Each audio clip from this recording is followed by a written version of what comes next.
Hello, everybody. Welcome to Lecture Service. Welcome to the final lecture of environment. So, in this particular lecture, we are going to discuss about climate change and how to approach climate change for the prelims 2026.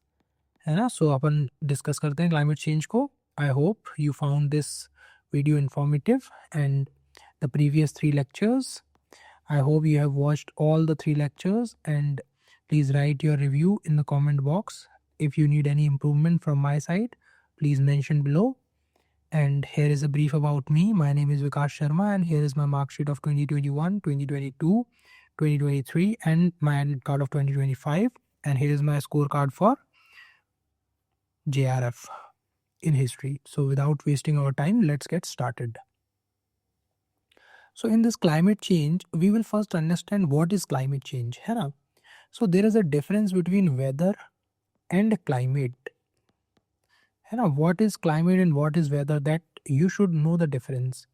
As per World Meteorological Organization, climate change refers to all types of climatic variability in temperature, winds, precipitation, etc. on a time scale longer than 10 years. है ना? जो आपका weather है वो आपका पल पल change होता है. ठीक है, पल पल मेरा मतलब ये है कि भाई 1 महीने में चेंज हो सकता है आपका वेदर, है ना, 2 महीने में चेंज हो सकता है, 1 हफ्ते में चेंज हो सकता है, 1 वीक में चेंज हो सकता है ना. पर जो आपका क्लाइमेट चेंज है वो 10 ईयर्स के आसपास ही चेंज होगा. तो ये that needs to be understood from this definition. So what are the factors responsible for climate change. Factors क्या क्या हैं? सबसे पहले हमको देखना है एंथ्रोपोजेनिक फैक्टर्स, जो है ना ह्यूमंस किस तरीके से रिस्पॉन्सिबल है क्लाइमेट चेंज के लिए, है ना. फॉसिल फ्यूल बर्निंग कर रहे हैं हम लोग, कार्बन का फुटप्रिंट बढ़ा रहे हैं जिससे ग्रीन हाउस गैस एमिशन हो रहा है और जो आपकी ग्लोबल वार्मिंग हो रही है. अब ग्लोबल वार्मिंग हो रही है तो टेम्परेचर बढ़ रहा है, ऑब्वियस सी बात है. जब टेम्परेचर बढ़ेगा तो आपका ह्यूमिडिटी भी बढ़ेगी, फिर उसके बाद रेनफॉल का पैटर्न भी चेंज होगा. तो इस वजह से भी क्लाइमेट चेंज हो रहा है. ये तीनों चीज़ें इससे इम्पैक्ट हो रही हैं आपकी ग्रीन हाउस गैस एमिशन से. ठीक है, अब फिर कुछ नेचुरल फिनोमिनाज भी होंगी, जैसे आपकी कॉन्टिनेंटल ड्रिफ्ट होना, ठीक है, वेरिएशन इन अर्थ की orbit, plate tectonics, volcanic activity, ocean currents, sun spots का चेंज होना. ठीक है, ये सारे के सारे फैक्टर्स भी रिस्पॉन्सिबल होते हैं, है ना. अर्थ की जो बेसिक जो टेम्परेचर था वो 15 डिग्री सेल्सियस के आसपास था, जो कि अभी 1.5 डिग्री से बढ़ गया है ना. रिसेंटली ऐसा अभी एक रिपोर्ट आई थी IPCC की, उसमें बताया गया था कि 1.5 डिग्री के आसपास जो है अर्थ का टेम्परेचर बढ़ चुका है from the industrial revolution time के हिसाब से. ठीक है, अब जो 2 डिग्री सेल्सियस अगर अर्थ का टेम्परेचर बढ़ जाता है तो वो ना बहुत ज़्यादा डेंजरस होने वाला है. जो भी आपकी कोस्टल कम्युनिटीज़ हैं, जो आपके स्मॉल आइलैंड्स हैं, उनके लिए बहुत ज़्यादा डेंजरस होने वाला है. ठीक है, आप ग्रीन हाउस गैसेस हमने लास्ट लेक्चर में समझ ली थी, कौन सी ग्रीन हाउस गैसेस होती हैं, क्या डिफरेंस होता है, कितना पोटेंशियल उनका होता है, वगैरह वगैरह. ठीक है, अब इम्पैक्ट समझते हैं हम थोड़ा सा, जो है माइन्यूट इम्पैक्ट समझते हैं कि मरीन इकोसिस्टम पे क्लाइमेट चेंज का क्या इम्पैक्ट होगा, है ना. क्योंकि यूपीएससी का फेवरेट है कोरल्स आपको जहाँ ऑप्शंस में दिखे ना, ये समझ जाना कि यूपीएससी ने ये बड़े ब्यूटीफुली फ्रेम किया है, तो उसको उस तरीके से डील करना है ना. कोरल ब्लीचिंग क्या होता है, ये प्रीवियसली यूपीएससी ने पूछ रखा है कि वाइटनिंग, है ना. जैसे कोरल पोलिप्स होते हैं आपके और जूजेंथलीज, ये दोनों सिम्बायोटिक रिलेशनशिप में रहते हैं एक दूसरे के साथ, है ना. जूजेंथली जो होती है वो कलरफुल होती है, कोरल जो पॉलिप्स होते हैं आपके वो वाइट होते हैं. ठीक है, तो इनकी वजह से, इन दोनों की सिम्बायोटिक रिलेशन की वजह से जो आपके कोरल रीफ्स थे वो कलरफुल लगते थे. पर अब जब ये मर जाएंगी, यहाँ पर जूजेंथलीज यहाँ से मर जाएंगी तो वो वाइट दिखने लगेंगे, तो वो मतलब हो गया ब्लीच्ड आपको दिखाई देंगे. ठीक है, तो ये सिंपल फिनोमेना है कोरल ब्लीचिंग का. अब रीज़न क्या है? रीज़न है टेम्परेचर का इंक्रीज़ होना. जैसा जो आपकी जूजेंथलीज हैं वो टेम्परेचर सेंसिटिव है. हमने पहला चैप्टर जब पढ़ा था एबायोटिक फैक्टर्स के बारे में, तब हमने वहाँ समझा था कुछ स्पीसीज़ ऐसी होती हैं जो टेम्परेचर सेंसिटिव होती हैं और कुछ टेम्परेचर सेंसिटिव नहीं होती हैं. जैसे मैंगो ट्री हमने समझा था, और भी कुछ स्पीसीज़ थी जैसे आपके स्नो लेपर्ड्स हो गए, है ना. तो उसी प्रकार से जो आपकी जूजेंथलीज हैं वो भी टेम्परेचर सेंसिटिव हैं. ठीक है, और जो न्यूट्रिएंट्स होते हैं, लाइट्स होते हैं, उनमें जो चेंजेस हो रहे हैं उनसे सेंसिटिव होती हैं ये. ठीक है, इस चक्कर में जो है आपका ब्लीचिंग होती है. ठीक है, ट्रॉपिकल वाटर्स में पाई जाती हैं ये, सैलिनिटी इतना होता है इनका और टेम्परेचर ये होता है. ठीक है, तो ये आपको डिफरेंस बेसिक पता होना चाहिए कि what is the reason for coral bleaching. ठीक है, और ये शेड्यूल 1 में आती है आपके वाइल्ड लाइफ प्रोटेक्शन एक्ट में, कोरल्स जो भी है इंडिया में। फिर आपका ओशन का एसिडिफिकेशन होना, है ना, पीएस जो आपका पीएच लेवल है वो रिड्यूस हो रहा है ओशन में over the period of time. ठीक है, तो अब वो ओशन का एसिडिफिकेशन क्यों हो रहा है, उसका भी रीज़न यही है ना, टेम्परेचर का बढ़ना और ये सब चीज़ें होना। फिर क्रायोस्फीयर पे क्या इम्पैक्ट पड़ रहा है, व्हाट इज़ क्रायोस्फीयर, क्रायोस्फीयर क्या होता है वो आपको पता होना चाहिए, है ना। जो फ्रोज़न पार्ट होता है अर्थ का उसको क्रायोस्फीयर बोलते हैं, है ना। पोलर रीजन्स आपके हो गए, है ना, और जितने भी फ्रोज़न पार्ट्स होते हैं उनको जो है क्रायोस्फीयरिक रीजन बोलते हैं। जैसे कि आपकी आइस कैप्स हो गई, ग्लेशियर्स हो गए, है ना, ये सारे के सारे आपके क्रायोजेनिक क्रायोस्फीयर में आते हैं। फिर एग्रीकल्चर पे क्या इम्पैक्ट पड़ेगा, डायरेक्ट इम्पैक्ट पड़ेगा मानसून की वजह से, है ना। इंडिया का एग्रीकल्चर तो बहुत ज़्यादा डिपेंडेंट है मानसून पे। क्लाइमेट चेंज होगा तो फिर आपकी वेरिएबिलिटी आएगी, मानसून में डिले होगा तो उसकी वजह से क्रॉप जो है उस पर इशू आएगा, है ना। मैन्युफैक्चरिंग एंड जीडीपी पे भी इम्पैक्ट आएगा और जनरल इम्पैक्ट तो आता ही है। ठीक है, इसी जो प्रॉब्लम को, क्लाइमेट चेंज वाली प्रॉब्लम को सॉल्व करने के लिए दो स्ट्रेटजीज जो है मेनली वर्ल्ड में चलती हैं। एक होती है पहली स्ट्रेटजी आपकी मिटिगेशन, है ना। हम कुछ स्टेप्स ऐसे लेंगे जिससे ग्रीन हाउस गैस को इमिट कर पाए कम, है ना। हम उसके कॉज को एड्रेस करेंगे, जो कॉज है, अंडरलाइंग कॉज है, उस कॉज को एड्रेस करने की कोशिश करेंगे, उस बीमारी को ख़त्म करने के लिए उस कॉज को ख़त्म करेंगे। दूसरा आपका एक्शन होता है एडेप्टेशन। अब बीमारी तो है, कैंसर आपको हो गई है और वो कैंसर जो है वो इनक्योरेबल है ना। अब आपको क्या करना है, उसके साथ रहना सीखना है। पहले तो कैंसर होने नहीं देना है, अगर कैंसर हो गई है तो आप वो अब इनक्योरेबल है, तो इसके लिए आपको उसके साथ जीना सीखना पड़ेगा, है ना। अब जैसे एचआईवी है, एचआईवी का ऐसा कोई ट्रीटमेंट नहीं है कि आपको कोई एक टैबलेट या फिर कोई इंजेक्शन आपको दे दिया जाए जिससे आपका एचआईवी ट्रीट हो जाएगा। एचआईवी को मैनेज किया जाता है, तो उसी को बोलते हैं एडेप्टेशन, है ना। Means learning to live with the changes induced by climate change and minimising the impact of climate change, है ना। प्रोएक्टिव होना, ये सब चीज़ें इसमें आती हैं। तो दो स्ट्रेटजी आपको समझ आ गई होंगी, एडेप्टेशन एंड मिटिगेशन। फिर जो ग्लोबल मेजर्स हैं, सबसे बड़ा ग्लोबल मेजर जो है वो आपका UN, United nation conference on environmental development. ये एक यूएनसीईडी की एक समिट हुई थी जिसको रियो अर्थ समिट भी कहते हैं, 1992 में हुई थी, है ना। अब इस जो रिपोर्ट ये वाली है आपकी, जो बर्टलैंड रिपोर्ट जो आई थी 1987 में, जिसने सब सस्टेनेबल डेवलपमेंट का एक आइडिया दिया था, उसकी ही बेसिस पे ये आपकी अर्थ रियो अर्थ समिट हुई थी 1992 में। अब इसी के अंदर जो है तीन चीज़ें निकल कर आई, किस तरीके से जो है आपकी बायोडाइवर्सिटी को प्रोटेक्ट किया जाए क्लाइमेट चेंज से, है ना। फिर बाकी क्लाइमेट चेंज को कैसे प्रोटेक्ट करना, मतलब क्लाइमेट चेंज को कैसे आपको एडेप्टेशन करना है, कैसे मिटिगेशन करना है, ये देखना है ना। ग्रीन हाउस गैस इमिशंस को कैसे कंट्रोल करना है, वगैरह वगैरह। फिर आपका डेजर्टिफिकेशन को कैसे कॉम्बैट करना है, ये तीन चीज़ों को जो है स्पेसिफिकली इसमें टारगेट किया गया। आपकी एक कन्वेंशन हुई UNCBD, United Nation convention on biodiversity, ये 1993 में साइन हुई थी, है ना। इसके तीन मेन गोल थे, तीन मेन जो आपके एम्स एंड ऑब्जेक्टिव्स थे। पहला था आपका कंजर्वेशन ऑफ बायोडाइवर्सिटी, दूसरा था सस्टेनेबिलिटी ऑफ बायोडाइवर्सिटी, तीसरा था आपका fair and equitable sharing of the benefits from the use of biodiversity. अगर इंडिया में नीम मिलता है या फिर हल्दी की प्रॉपर्टीज़ जो हैं जिनका हमें पता है कि इनका मेडिसिनल यूज़ है, अब इंडिया में ये सबको पता है, ठीक है। अब इसका यूज़ करके कोई अगर यूएस की कंपनी इसका पेटेंट करा लेती है तो ये हमारे साथ धोखाधड़ी होगी, ठीक है। तो जो हमारी बायोडाइवर्सिटी से जो भी गेन्स हो रहे हैं उसका प्रॉफिट जो है हमें मिलना चाहिए, इक्विटेबल शेयरिंग होनी चाहिए उसकी। तो ये एक आइडिया है इसका, ठीक है। सॉरी, इसी जो है इसी आपकी यूएन सीबीडी को इम्प्लीमेंट करने के लिए इंडिया में बायोडाइवर्सिटी एक्ट ऑफ 2002 इनेक्ट किया गया था, ठीक है। अब इसके अंदर दो जो प्रोटोकॉल और हुए थे, इंपॉर्टेंट प्रोटोकॉल्स थे। सबसे पहला था आपका कार्टेगाना प्रोटोकॉल। तो सबसे पहले जो है वो कार्टेगाना प्रोटोकॉल हुआ था, ठीक है, जो कि लिविंग जो मॉडिफाइड ऑर्गेनिजम्स हैं उससे रिलेटेड है। फिर उसके बाद 2014 में आपका नागोया प्रोटोकॉल हुआ था जो कि एक्सेस एंड बेनिफिट शेयरिंग से रिलेटेड है। लेटेस्ट एक प्रोटोकॉल और साइन हुआ है हमारा नागोया कोलालमपुर प्रोटोकॉल, ठीक है।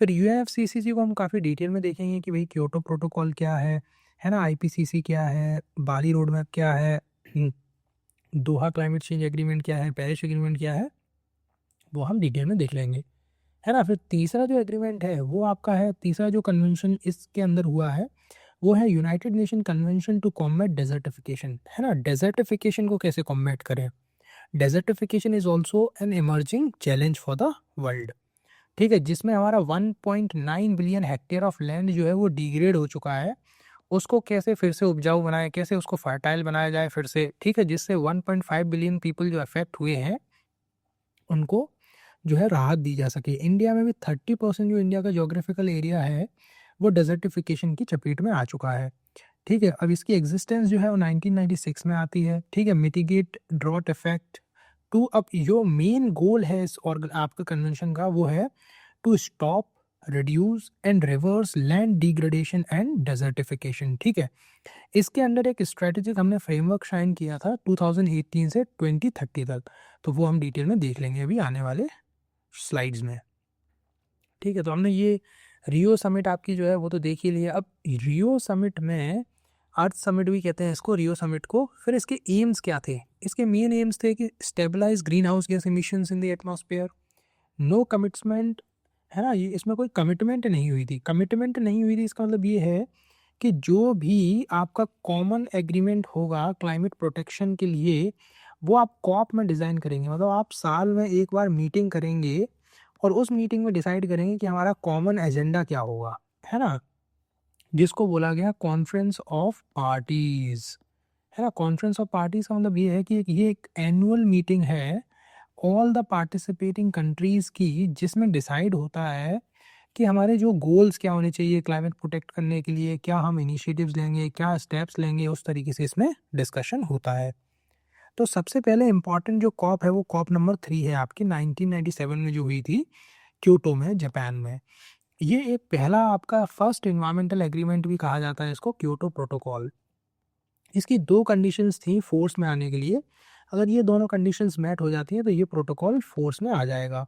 पहला, मिनिमम 55 कंट्रीज़ जो हैं इसको रेटिफाई करें, और जो 55 कंट्रीज़ इसको रेटिफाई कर रही हैं वो 55% जो है कंट्रीब्यूट करनी चाहिए ग्रीन हाउस गैस एमिशंस में। ये 2 कंडीशंस थी, है ना। ऐसा नहीं हो सकता कि चाइना, है ना, इंडिया और यूएस इस एग्रीमेंट के बाहर हो जाएं, क्योंकि they are the top 1, 2 and 3 global emitters of greenhouse gases, है ना। तो ये इनका इम्पोर्टेंस है इसमें रहना, ठीक है। अब इसमें गोल्स क्या थे, गोल्स ये थे कि जो NX1 कंट्रीज़ हैं, NX1 कंट्रीज़ मतलब जो आपकी OECD कंट्रीज़ हैं, डेवलप्ड कंट्रीज़ हैं, P4 कंट्रीज़ हैं, उनको जो है अपना green house gas emissions reduce करना था 5.2% से।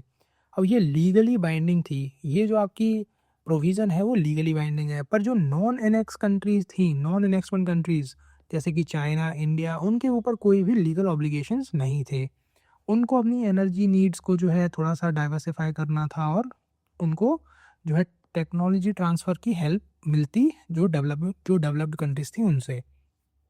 अब इसी एग्रीमेंट को बोला गया common but differentiated responsibilities, CBDR। अब CBDR इसको क्यों बोला गया? है तो ये कॉमन ही हम लोगों को ट्रीट करना है क्लाइमेट चेंज को रिड्यूस करना है, रिवर्स करना है, और उसको global green house gas emissions को कम करना है। पर ये जो रिस्पॉन्सिबिलिटीज़ हैं, रिस्पॉन्सिबिलिटीज़ डिफरेंट है। NX1 कंट्रीज़ की रिस्पॉन्सिबिलिटीज़ अलग हैं, और NX2 कंट्रीज़ की जो रिस्पॉन्सिबिलिटीज़ है वो डिफरेंट है। तो इसलिए इस एग्रीमेंट को बोला गया कॉमन बट डिफरेंशिएटेड रिस्पॉन्सिबिलिटीज़, है ना। तो ये अब आपको हो सकता है याद रहे, है ना, इस तरीके से मैंने समझाने की कोशिश की है। तो इसमें जो है आपकी फ्लेक्सिबल मार्केट मैकेनिज्म्स इसमें इंट्रोड्यूस किया गया, जिसमें एमिशंस ट्रेडिंग की बात की गई, जिसमें हम बात करते हैं अभी कार्बन ट्रेडिंग की, है ना, कार्बन क्रेडिट को जिसमें आप कैप करेंगे, ट्रेड करेंगे। और ये इसमें ये था कि जो NX1 कंट्रीज़ हैं वही केवल इसमें अलाउड थी एमिशंस को ट्रेडिंग करने के लिए। फिर दूसरा इसमें था प्रोजेक्ट बेस्ड जो है मैकेनिज्म, जिसमें ऑफसेट ट्रेडिंग होती थी, इसमें जॉइंट इम्प्लीमेंटेशन होता था, और क्लीन डेवलपमेंट मैकेनिज्म्स होते थे, ठीक है। अब इसी के अंदर कार्बन क्रेडिट का एक जो है फॉर्मूला लेकर आए कि आपको 1 टन कार्बन क्रेडिट, जो अगर आप 1 टन कार्बन डाइऑक्साइड को एमिट करते हो या फिर उसको आप जो है ऑफसेट करते हो, तो आपको एक सर्टिफिकेट मिलेगा। उस सर्टिफिकेट को आप मोनेटाइज कर सकते हो। ठीक है, एक एडेप्टेशन फंड भी बनाया गया वर्ल्ड बैंक के अंदर, ठीक है, जिसको जीईएफ के साथ में जो है रेगुलेट किया जाता है, जिसमें 2% लेवी लगता है सीडीएम प्रोजेक्ट पे। ठीक है, 2% का लेवी लगता है। जो भी प्रोजेक्ट्स इसके अंदर बनते हैं क्लीन डेवलपमेंट मैकेनिज्म्स के अंदर, उस पर 2% जो है आपको टैक्स देना पड़ेगा। ठीक है, ये चीज़ थी इसके अंदर। फिर नेक्स्ट इंपॉर्टेंट जो हमारी समिट हुई थी वो थी COP13 बाली रोड मैप, है ना, इसको एक्शन प्लान भी बोलते हैं, बाली एक्शन प्लान। ठीक है, अब इसमें इंपॉर्टेंट चीज़ ये थी कि reduction of emissions from deforestation and forest degradation, इसमें यही इंपॉर्टेंट चीज़ थी। मतलब ये है कि अगर हम जो है ग्रीन हाउस गैसेस का जो इमिशंस है उसको अभी कम नहीं कर पा रहे हैं, तो हम एटलीस्ट इतना कर सकते हैं कि हम डिफॉरेस्टेशन ना करें, है ना। अगर हम डिफॉरेस्टेशन करते जाएंगे तो जो हमारा जो आपका जो ग्रीन सिंक है वो उसकी कैपेसिटी जो है वो कम हो जाएगी। ठीक है, उसकी कैपेसिटी कम हो जाएगी, क्योंकि अगर आपका फॉरेस्ट कवर 20% से 18% हो जाता है, तो आपके जो ग्रीन हाउस गैस इमिशंस हैं उनको सोक करने की, मतलब आपके जो प्लांट्स हैं, जो आपके ट्रीज हैं, वो उनकी अगर संख्या कम हो जाएगी तो फिर आपका जो है एमिशंस जो है वो बढ़ते ही जाएंगे, है ना। तो इसलिए सबसे पहले आपको ये करना है कि नेचुरली डिफॉरेस्टेशन को ख़त्म कर देना है, फॉरेस्ट डिग्रेडेशन को कम कर देना है। ठीक है, तो इसको REDD भी बोला जाता है। ठीक है, अब फिर नेक्स्ट इंपॉर्टेंट जो हमारी समिट हुई या फिर कॉप हुई वो हुई थी हमारी Copenhagen summit climate change accord, जो कि 2009 में हुआ था। ठीक है, ये भी एक नॉन बाइंडिंग एग्रीमेंट था। बाइंडिंग एग्रीमेंट कौन सा है वो आपको पता होना चाहिए, है ना। मैं लास्ट में पूछूंगा आपसे कौन सा जो था वो बाइंडिंग एग्रीमेंट था, क्योटो था या कोई और था, बाली था, तो वो आपको पता होना चाहिए। इसमें एक रोड मैप रेडी किया गया, एक टारगेट बनाया गया कि हम जो है ग्रीन हाउस गैस इमिशंस को 2020 तक रिड्यूस करने की कोशिश करेंगे। और इसमें एक ग्रीन क्लाइमेट फंड की भी बात की गई, जिसमें $100 बिलियन जो है पर ईयर आपको प्रोवाइड किए जाएंगे फ्रॉम 2020, है ना। ये एक डेवलपिंग कंट्रीज जो हैं, जो NX2 कंट्रीज हैं, उनको प्रोवाइड किया जाएगा। और इसमें कमिटमेंट रखने की कोशिश की गई कि 2 डिग्री सेल्सियस से ज़्यादा जो है अर्थ का या फिर ग्लोबल टेम्परेचर को राइज होने से रोका जाएगा। इसमें ये एक बात कही गई थी। फिर जो नेक्स्ट इंपॉर्टेंट समिट हुई हमारी 2010 में वो हुई थी कानकून समिट। ठीक है, COP16। अब इसमें ऑल पार्टीज, जितनी भी पार्टीज थी, उन्होंने एग्री किया कि वो अपनी रिपोर्ट करेंगी voluntary mitigation goals for implementation. वो अपने गोल्स जो होंगे, वॉलेंट्री गोल्स जो हैं, उनको इम्प्लीमेंट करने की कोशिश करेंगे और रिपोर्ट करेंगे। ठीक है, और इसमें जो है फॉर्मली इस्टेब्लिश किया गया ग्रीन क्लाइमेट फंड को, जो कि आपकी डेवलपिंग कंट्रीज या फिर NX2 कंट्रीज को फंडिंग देंगी, है ना। टेक्नोलॉजी ट्रांसफ़र कर सकती हैं या फिर जो भी फंडिंग की ज़रूरत होगी उनको क्लाइमेट चेंज के अडेप्टेशन और मिटिगेशन के लिए वो प्रोवाइड किया जाएगा, जिसकी वर्ल्ड बैंक जो थी ट्रस्टी थी, इंटरिम ट्रस्टी। ठीक है, फिर जो नेक्स्ट हमारी कॉप जो इम्पोर्टेंट है वो है आपकी, एक सेकेंड, आपकी दोहा कमिटी, जो दोहा क्लाइमेट कॉन्फ्रेंस हुई थी, क्लाइमेट चेंज कॉन्फ्रेंस, वो इम्पोर्टेंट है। उसमें क्या हुआ था कि भाई climate action to be followed by between what climate action, है ना, 2013 से 2020 तक क्या क्लाइमेट एक्शन फॉलो करना है, उसका डिसीजन लेना था दोहा में। ठीक है, अब दोहा एक अमेंडमेंट एक लाया था क्योटो प्रोटोकॉल के अगेंस्ट में, क्योंकि उसकी डेडलाइन जो थी ख़त्म हो रही थी, है ना। तो वो अपन को देख लेना है एक बार। जो नेक्स्ट इम्पॉर्टेंट कॉप है हमारी वो है वॉर्सो कॉन्फ्रेंस 2013 की। अब इसमें इम्पॉर्टेंट क्या है कि इसमें एक मैकेनिज़्म डेवलप किया गया, जिसमें ये बताया गया कि हम एक जो है इंटरनेशनल मैकेनिज़्म को अडॉप्ट करेंगे, जिसमें लॉस एंड डैमेज जो भी हुआ है ड्यू टू क्लाइमेट चेंज उसको जो है फंड करेंगे। फंड मतलब कि रिफंड किया जाएगा जो भी डेवलपिंग कंट्रीज़ हैं उन पे जो लॉसेस हो रहे हैं, जैसे कि फॉर एग्जांपल जितनी भी फ्लड्स आ रही हैं क्लाइमेट चेंज की वजह से, है ना। कोई स्मॉल आइलैंड है उसको जो इम्पैक्ट हो रहा है, उसके बिजनेस को इम्पैक्ट हो रहा है ना। तो पर उन्होंने तो क्लाइमेट चेंज किया नहीं है, पर वो तो भुक्तभोगी हैं अभी। अब वो क्यों, मतलब जो डेवलप्ड कंट्रीज़ ने जो डिवास्टेशन किया, जो रिसोर्सेज का मिसयूज़ किया, उसका लॉस जो है डेवलपिंग कंट्रीज़ क्यों बेयर करें। तो उनको उसके लिए कंपनसेट करना चाहिए डेवलप्ड कंट्रीज़ को। तो इस मैकेनिज़्म के अंदर जो है इस चीज़ को एस्टैब्लिश करने की कोशिश की गई थी। फिर आपका नेक्स्ट इम्पॉर्टेंट जो कॉप था वो था कॉप 20 लीमा आउटकम जिसको बोला जाता है। अब इसमें जो है मेजर जो एम था वो 2 डिग्री सेल्सियस का रखा गया और 26 से 28% जो है एमिशंस को रिड्यूस करने की बात की गई 2005 के लेवल से बाय 2025। फिर जो हमारा नेक्स्ट इम्पॉर्टेंट समिट हुई थी वो थी हमारी पेरिस एग्रीमेंट। ये सबसे लैंडमार्क समिट है पेरिस समिट, जो है वो 2015 में हुआ था। ठीक है, अब इसमें जो अपन ने ऑब्जेक्टिव्स रखे वो ऑब्जेक्टिव्स थे हमारे कि जो भी ग्लोबल टेम्परेचर राइज हो रहा है उसको 2 डिग्री सेल्सियस से ज़्यादा राइज नहीं होने देना है, पर पॉसिबिलिटी ये रखनी है कि 1.5 डिग्री से ज़्यादा ना हो। अगर 1.5 डिग्री ब्रीच कर भी जाता है तो 2 डिग्री सेल्सियस को ब्रीच करने नहीं देना है। पहला तो आपका ये हो गया ऑब्जेक्टिव।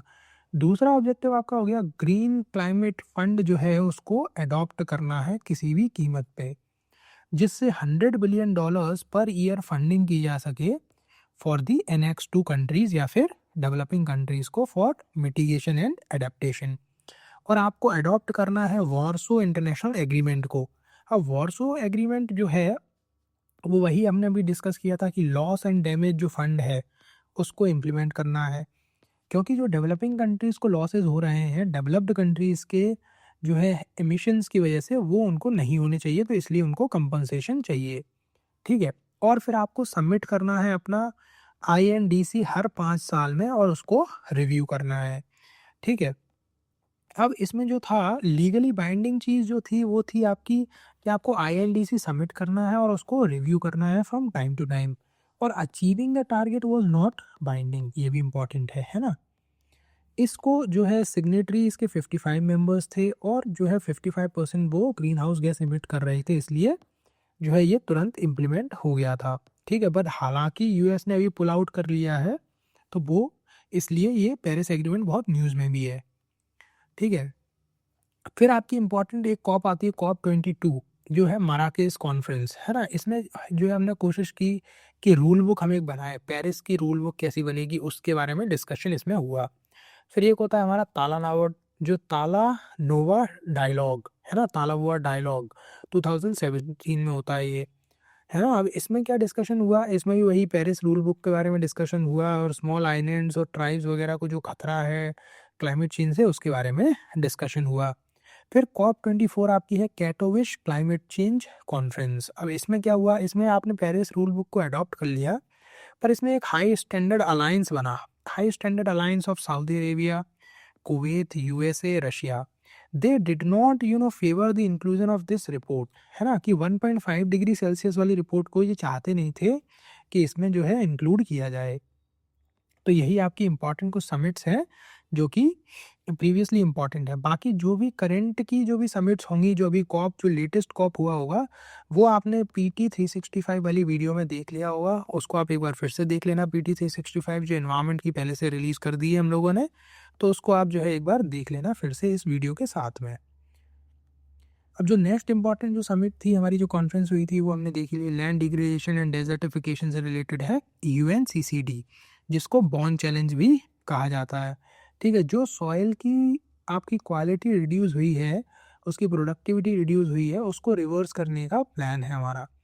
ठीक है, अब कॉजेज़ क्या क्या है इसके, कुछ मैन मेड कॉजेज़ हैं, कुछ नेचुरल कॉजेज़ हैं। मैन मेड कॉजेज़ क्या क्या हैं, डिफॉरेस्टेशन, ओवरग्रेजिंग, है ना, और जो आपका अनसस्टेनेबल एग्रीकल्चर। नेचुरल कॉजेज़ क्या क्या है, क्रॉनिक एंड रिकरिंग ड्रॉट्स, है ना, ड्रॉट होते हैं, लैंड डिग्रेडेशन होता है, डेजर्टिफिकेशन होता है, फिर से ड्रॉट हो जाता है। तो ये आपको ब्रीफली पता होना चाहिए। अब इसी चीज़ को कॉम्बैट करने के लिए United Nation convention to combat desertification नाम की एक कन्वेंशन हुई है, ठीक है, 1994 में। ये लीगली बाइंडिंग है और ये बिलीव करती है बॉटम्स अप अप्रोच पे। ठीक है, ये मतलब लार्जली सभी कॉन्फ्रेंसेस जो होती हैं उनमें ये चीज़ बड़ी कॉमन होती है कि बॉटम अप अप्रोच की बात की जाती है, पीपल सेंट्रिक होती हैं चीज़ें, है ना, people participation, people centric, bottoms up approach, these are some key things in these conferences or these conventions that needs to be understood, है ना। इंडिया ने इसको रेटिफाई कर रखा है। ऑब्जेक्टिव्स क्या है इसके, 2 ऑब्जेक्टिव्स हैं। To mitigate the effect of drought, सबसे पहले तो यही करना है कि भैया ड्रॉट का जो इफेक्ट हो वो मिटिगेट हो सके, उसको रिड्यूस किया जा सके। दूसरा है टू स्टॉप सबसे पहले ख़त्म कर दो उसको, वहीं के वहीं स्टॉप कर दो। फिर उसको रिड्यूस करो, डेजर्टिफिकेशन को रिड्यूस करो। उसके बाद रिवर्स कर दो लैंड डिग्रेडेशन को एंड डेजर्टिफिकेशन को। मतलब रिवर्स का मतलब ये है कि उसके पुराने स्टेट में उसको ले आओ जब वो ग्रीन था। ठीक है, तो ये चीज़ें आपको याद रखनी है इसके गोल्स में। ठीक है, फिर एक यूएनसीसीडी स्ट्रेटेजिक फ्रेमवर्क शाइन हुआ था 2018 से 2030 के बीच में, जिसको अचीव करना है, जिसमें हमने जो है एम रखा है कि हम लैंड जो डिग्रेडेशन न्यूट्रलिटी है उसको बाय 2030 अचीव कर लेंगे, जिसमें स्टॉप, रिड्यूस और रिवर्स वाला जो है प्लान है हमारा। ठीक है, इसमें हम इम्प्रूव करेंगे लाइवलीहुड, जो लाइवलीहुड है 1.3 बिलियन पीपल का, उसको हम इम्प्रूव करने की इसमें कोशिश करेंगे। फिर दिल्ली डिक्लेरेशन भी इसमें साइन हुई थी 2019 में, जब इंडिया में इसकी समिट हुई थी। तो इसकी जो थीम थी वो थी restore land and sustain future. ठीक है, अब इसमें इंपॉर्टेंट चीज़ ये है कि इसमें ड्रॉट एक टूल बॉक्स बनाया था हमने, और इसमें पीस फॉरेस्ट इनिशिएटिव जो है साउथ कोरिया ने स्टार्ट किया था। ठीक है, तो ये इसमें इंपॉर्टेंट चीज़ें हैं। फिर नेक्स्ट इंपॉर्टेंट आ जाती है हमारी UNCBD, UN convention on biological diversity 1993। India has ratified it and ratified with the act statute, है ना, बायोडाइवर्सिटी एक्ट ऑफ 2002। 3 गोल्स है वो हमने अभी देख ही लिए थे इनिशियली जब हम डिस्कस कर रहे थे। ठीक है, अब एक इसमें होता है कार्टिगाना प्रोटोकॉल बायो सेफ्टी का, ये यूपीएससी ने पीवाईक्यू में पूछ भी रखा है। अब इसमें क्या है ना कि जो बायो सेफ्टी होती है उसका मतलब ये है कि जो ह्यूमंस हैं, ह्यूमन हेल्थ को प्रोटेक्ट करना है मॉडर्न बायोटेक्नोलॉजी से।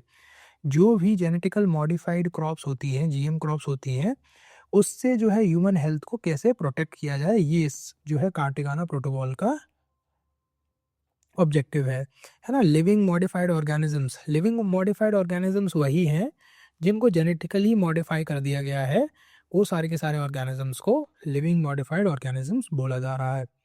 ठीक है, तो इनको कैसे जो है आपको सेफ मैनर में हैंडल करना है उसको अपन को देखना है एक बार। फिर आपका होता है Nagoya protocol on access and benefit sharing, वो हमने देख ही लिया है कि किस तरीके से जो है अगर डेवलपिंग कंट्रीज़ या फिर आपको किसी तरीके का आपकी बायोडाइवर्सिटी से किसी को बेनिफिट हुआ है तो उसका जो है बेनिफिट ट्रांसफ़र होना चाहिए, शेयर होना चाहिए उस बेनिफिट का, जो भी कंट्री है जहाँ से बायोडाइवर्सिटी का ओरिजिन हुआ है। ये ब्रीफ में आपको पता होना चाहिए। फिर India and climate change, India ने क्लाइमेट चेंज के लिए क्या क्या किया है वो एक बार डिस्कस कर लेते हैं, है ना। India's national action plan on climate change क्या है, 8 हमारे नेशनल मिशंस चल रहे हैं NAPCC के अंदर। ठीक है, सबसे पहले हमारा नेशनल सोलर मिशन, जिसमें हम सोलर जो है पावर जनरेट करने की बात कर रहे हैं, उसको जो है 50% के आसपास ले जाने की बात कर रहे हैं कि जो भी टोटल एनर्जी का कंजम्पशन हो या फिर प्रोडक्शन हो वो सोलर का होना चाहिए। ठीक है, national mission on sustainable habitat, जो सस्टेनेबल हैबिटेट है वो वाला हम प्रोग्राम चला रहे हैं, है ना। नेशनल वाटर मिशन चला रहे हैं हम लोग। National mission for enhanced energy efficiency, ये भी इंपॉर्टेंट प्रोग्राम है फॉर द प्रीलिम्स एग्जामिनेशन, है ना। और आपका जो national mission for sustainable Himalayan ecosystem चला रहे हैं हम लोग। National mission on sustainable knowledge for climate change चला रहे हैं, है ना। नेशनल बायो एनर्जी मिशन चला रहे हैं, national mission for green India चला रहे हैं। तो ये सारे के सारे हमारे मिशंस हैं इंडिया जो है क्लाइमेट चेंज के लिए कर रहा है। फिर इंपॉर्टेंट कन्वेंशंस देख लेते हैं एक बार, जो हमारे एग्ज़ाम के लिए, एग्ज़ाम के पॉइंट ऑफ व्यू से इंपॉर्टेंट है। सबसे पहले है आपकी साइट्स। साइट्स का फुल फॉर्म क्या होता है, convention on international trade in endangered species of flora and fauna. तो जो आपकी साइट्स है वो एक लीगली बाइंडिंग आपकी कन्वेंशन है, जिसने एक एग्रीमेंट होता है बिटवीन गवर्नमेंट्स। ठीक है, वाइल्ड लाइफ प्रोटेक्शन एक्ट जो 2023 में अमेंड किया है उसमें हमने साइट्स का मेंशन किया हुआ है शेड्यूल 4 में। ये इंपॉर्टेंट आपका जो है इन्फॉर्मेशन आपको पता होनी चाहिए, है ना। अभी इसका गोल क्या है, ऑब्जेक्टिव क्या है इस ऑर्गेनाइजेशन का, गोल है to ensure international trade in plants and animals does not threaten their survival in the wild, है ना। अगर आप किसी प्लांट की ट्रेड कर रहे हो या किसी एनिमल का ट्रेड कर रहे हो तो वो इस हद में होना चाहिए कि उनका जो है सर्वाइवल खतरे में नहीं आना चाहिए वाइल्ड में। ये इंश्योर करना इस ऑर्गेनाइजेशन का काम है। ठीक है, इसमें 176 पार्टीज़ हैं, India is obviously party to this organisation, और यूएनईपी के थ्रू इसको एडमिनिस्टर किया जाता है। सेक्रेटेरिएट इसका जिनेवा में है। इसमें 3 अपेंडिक्स हैं आपके, appendix number 1, appendix number 2 and appendix number 3। इसमें जो आपके अपेंडिक्स है वो डिफरेंट क्यों है, मतलब क्या डिफरेंस है तीनों अपेंडिक्सेस में, वो देख लेते हैं एक बार, है ना। जो अपेंडिक्स 1 में स्पीसीज़ हैं वो थ्रेटेंड विद, जो स्पीसीज़ इसमें डाली गई हैं उनको सबसे ज़्यादा प्रोटेक्शन की ज़रूरत है, क्योंकि वो एक्सटिंक्ट हो सकती हैं अगर उनकी कमर्शियल ट्रेडिंग हुई तो। ठीक है, तो इसमें कुछ स्पीसीज़ जो बहुत इंपॉर्टेंट हैं, जो क्रिटिकली इंडेंजर्ड हैं, उनको रखा जाता है, जिनका कमर्शियल ट्रेड अलाउड नहीं है पर नॉन कमर्शियल ट्रेड अलाउड है ना। फॉर एग्जांपल जो आपके एशियन चीता है, एशियाटिक चीता जो हैं आपके, जो कि केवल ईरान में अभी मिलते हैं, अगर ईरान चाहे तो उनको इंडिया को दे सकता है ना। वो ट्रेड कर सकता है इंडिया को फॉर जो है इंडिया की वाइल्ड लाइफ को बढ़ाने के लिए, है ना। पर कमर्शियल ट्रेड अलाउड नहीं है। कमर्शियल ट्रेड मतलब कोई अगर इंडिया से कोई अगर इंडिविजुअल या फिर कोई पर्सन अगर ख़रीदना चाहे वाइल्ड लाइफ को या फिर ट्रेड करना चाहे तो वो अलाउड नहीं है। ठीक है, तो ये इंपॉर्टेंट पॉइंट आपको याद रखना है। अपेंडिक्स 2 जो है वो आपको वो स्पीसीज रखता है जो करेंटली नॉट थ्रेटन्ड, है ना, पर बाद में थ्रेटन्ड हो सकती हैं अगर उनकी ट्रेड को कंट्रोल नहीं किया गया। और अपेंडिक्स 3 में वो स्पीसीज आती हैं जो दूसरी कंट्री से आती हैं कि यार इन स्पीसीज को अपेंडिक्स 3 में रखा जाए अगर इनका जो है ट्रेड को कंट्रोल करना है हम लोगों को। ठीक है, आपकी सेकंड इम्पॉर्टेंट ऑर्गेनाइजेशन है आपकी ट्रैफिक, जो कि एक एनजीओ है, जो कि WWF प्लस IUCN ने मिलके इस्टेब्लिश किया है इस नेटवर्क को। ठीक है, इसका काम भी वही है कि भाई ट्रेड को मॉनिटर करना और जो है ट्रेड अच्छे से हो पाए और इलीगल ट्रेड ना हो। ठीक है, इसका काम ये इंश्योर करना है इस ऑर्गेनाइजेशन का। फिर नेक्स्ट इंपॉर्टेंट ऑर्गेनाइजेशन है आपकी IUCN, है ना, international union for convention of nature, conservation of nature, international union for conservation of nature, जो कि एक UN में ऑब्जर्वर और कंसल्टेंट है। 1956 में बनाई गई थी ये ऑर्गेनाइजेशन। इसका विज़न क्या है? विज़न है इसका just world that values and conserve nature. ठीक है, ये इसका विज़न है। ठीक है, अब इसकी प्रायोरिटी एरियाज़ क्या होते हैं? Biodiversity, climate change and sustainable energy and green economy and human wellbeing. ठीक है, अब ये कुछ यही ऑर्गेनाइजेशन है, वो रेड डेटा जो बुक है वो आपकी यही ऑर्गेनाइजेशन निकालती है, जिसमें आपकी स्पीसीज़ जो होती हैं वो आपकी एनिमल्स, फंजाई, प्लांट्स एंड प्रोस्टिस जो है ये स्पीसीज़ इसके अंदर होती हैं। अब ये जो स्पीसीज़ हैं आपकी, इनको प्रोटेक्शन की ज़रूरत होती है। इन्हीं स्पीसीज़ को कैटेगराइज किया गया है क्रिटिकली इंडेंजर्ड, एंडेंजर्ड और वल्नरेबल कैटेगरी में। तो यही ऑर्गेनाइजेशन जो है इस डेटा को मेंटेन करती है, रेड डेटा बुक को। ठीक है, तो फिर आपकी नेक्स्ट इंपॉर्टेंट ऑर्गेनाइजेशन जो है वो है आपकी convention on conservation of migratory species, जो कि UNEP के अंदर है। ये ऑर्गेनाइजेशन जो इंश्योर करती है to conserve terrestrial, aquatic and avian migratory species throughout their ranges, है ना। चाहे वो यहाँ हो, इंडिया में हो, या फिर इंडिया से माइग्रेट करके वो नेपाल चले जाए, उनका प्रोटेक्शन करना जो है कंपलसरी है। उनको उनके रेंज के बाहर भी उनको प्रोटेक्ट करना है। इसमें भी 2 अपेंडिक्स हैं, appendix number 1 and appendix number 2।